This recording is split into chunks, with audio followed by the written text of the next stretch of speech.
Fourth chapter, ठीक है।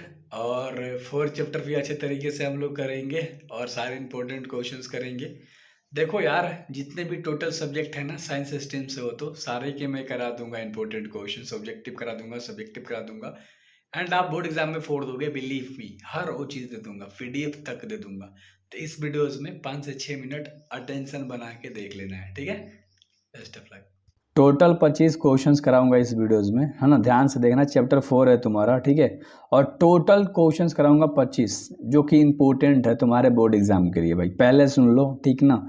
बाद में इचिक नहीं होनी चाहिए, कोई घबराहट नहीं होनी चाहिए। पहला सवाल है, अभिक्रिया के पश्चात उत्प्रेरक की मात्रा। अभिक्रिया के पश्चात जो उत्प्रेरक की मात्रा होती है अपवर्तित रहती है, मतलब, है ना।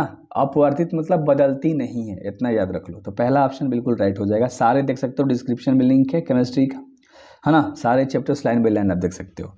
अभिक्रिया N2+3H3 बराबर 2N, है ना, H3 में अमोनिया के बनने के दर को गायब होने की जो दर होती है, ध्यान से क्वेश्चन देख लो। ये क्वेश्चन बदल के नहीं देगा, पहले सुन लो। दोगुनी हो जाती है, सेम क्वेश्चन चिपका देता है। मैंने देख रखा नहीं, पीछे के 10 साल के पेपर में ये क्वेश्चन 4 बार रिपीट हो चुका है, 3 से 4 बार, ठीक है। तो अच्छे तरीके से चीज़ें बिल्कुल क्लियर होनी चाहिए आपके मन में।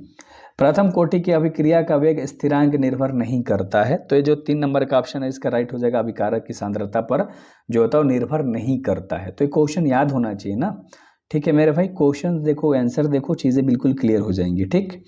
उदासीनीकरण की क्रिया को पूर्ण होने में समय लगता है। उदासीनीकरण की क्रिया को पूर्ण होने में समय लगता है, जो 10⁻⁻10 सेकेंड होता है ना। तो ये चीज़ें बिल्कुल क्लियर होनी चाहिए। बी नंबर का ऑप्शन सही है।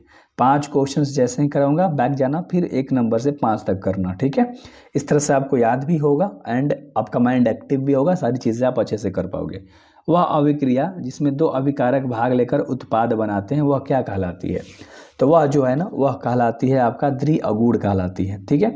द्विअगुण के कहलाती है। बहुत बढ़िया। एंड अगला सवाल है 6 नंबर का, प्रथम कोटि की अभिक्रिया के लिए वेग स्थिरांक की इकाई होती है। तो वेग स्थिरांक की जो इकाई होती है वो क्या होती है? सेकंड इनवर्स होती है। ऑप्शन नंबर ए बिल्कुल भी सही हो जाएगा। एंड अगला सवाल है 7 नंबर का, कारक जो अभिक्रिया की दर को प्रभावित करता है। कारक जो अभिक्रिया के दर को प्रभावित करता है वो क्या होता है? ताप, दाब या सांद्रण, ये तीनों होता है। इनमें से सभी हो जाएगा भाई। एक क्वेश्चन अच्छे से याद रखना, या कोई ऑप्शन नहीं देगा या कोई एक ऑप्शन दिया तो उसके अकॉर्डिंग आपको चलना होगा, ठीक ना। अगला सवाल है 8 नंबर का। मैं जैसे भाई आपको गाइड करके बताता हूँ ना सारी चीज़ें, वैसे कोई नहीं बताएगा, लिख के ले लो, ठीक है। उत्प्रेरक वे पदार्थ हैं जो किसी रासायनिक अभिक्रिया की गति को क्या करते हैं? उत्प्रेरक किसी भी पदार्थ के रासायनिक अभिक्रिया की गति को घटाते हैं या बढ़ाते हैं। चलो 2 हिंट दे दिया, क्या करते हैं? बढ़ाते या घटाते, दोनों है। ऑप्शन नंबर ए बिल्कुल भी सही हो जाएगा, ठीक है। चलो अगला सवाल है 9 नंबर का, प्रथम कोटि की अभिक्रिया के लिए, है ना, टी, चलो एक क्वेश्चन में थोड़ा सा हिंट दे देता हूँ, ठीक है। इस क्वेश्चन में थोड़ा सा हिंट देता हूँ। ये जो क्वेश्चन है तुम्हारा मान बताना है बेसिकली, ठीक है।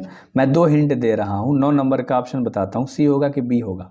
चलो बताओ दोनों में से, अब बता दोगे? बहुत बढ़िया, बहुत बढ़िया यार, आप सब पढ़े हो, ठीक है। सी नंबर ऑप्शन सही होगा।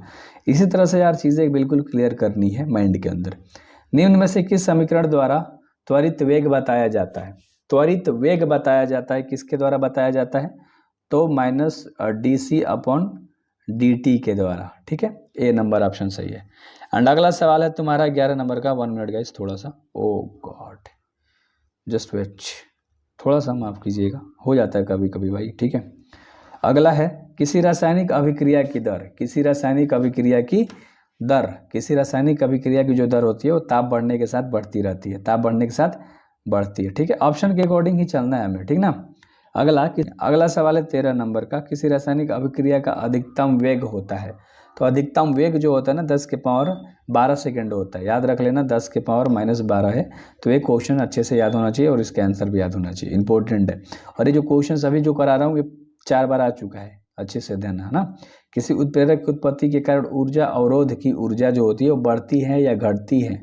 सिंपल सा सवाल है, तो बढ़ती है, ठीक है।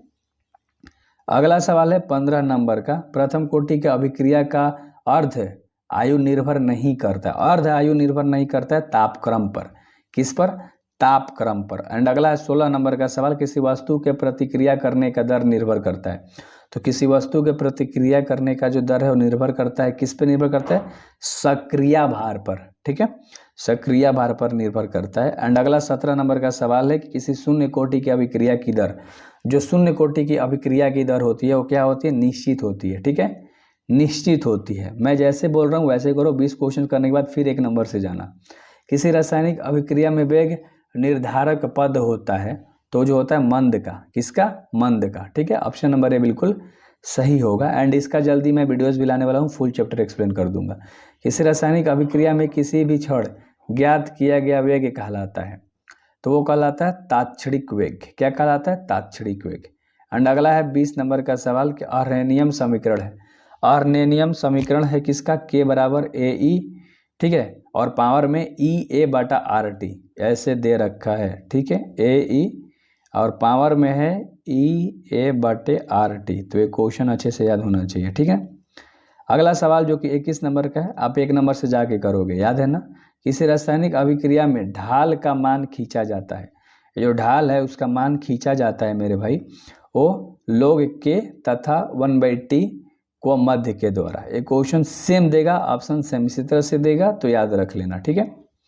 अगला 22 नंबर का सवाल है, दर स्थिरांक इकाइयाँ निर्भर करता है, दर स्थिर इकाइयाँ जो है निर्भर करता है किस पे? अभिक्रिया की कोटि पर, अभिक्रिया की कोटि पर। एंड अगला 23 नंबर का सवाल है, किसी शून्य कोटि अभिक्रिया के संपूर्ण होने के लिए समय की आवश्यकता है, तो जो समय की आवश्यकता है वो क्या है? ए बटा में के।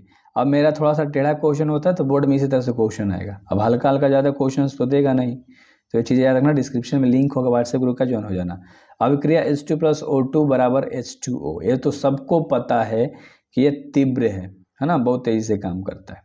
एंड अगला सवाल है 25 नंबर का, टंगस्टन के पृष्ठ में अमोनिया विघटन किस कोटि की अभिक्रिया है?